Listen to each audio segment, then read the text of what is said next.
మెదక్ పట్టణం పోలీస్ దిగ్బంధనంలో ఉంది.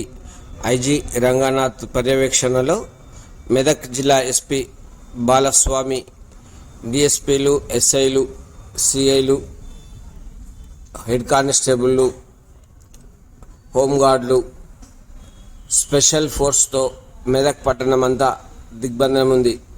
మెదక్ పట్టణంలో బంద్ ప్రశాంతంగా కొనసాగుతుంది. మెదక్ పట్టణ బంద్కు హిందూ సంఘాలు పిలిపించిన మేరకు నిన్న జరిగిన సంఘటనలో కొంతమంది హిందువులను అరెస్ట్ చేసి జైలుకు పంపించినట్లు విశ్వసనీయంగా తెలిసింది.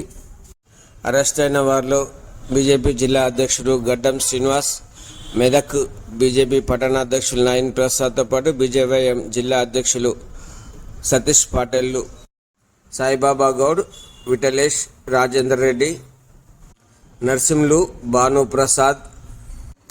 ప్రసాద్లను అరెస్టు చేసినట్లు తెలిసింది. వీరి అరెస్టు పోలీసులు ఇంకా ధృవీకరించలేదు.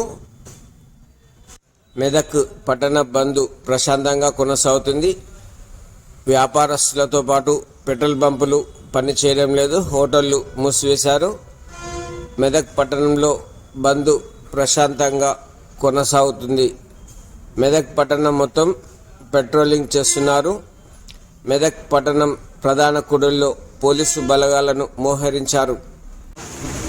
మెదక్ బంద్ దృష్ట్యా చర్చికి వచ్చిన యాత్రికులు ఇబ్బందులకు గురయ్యారు.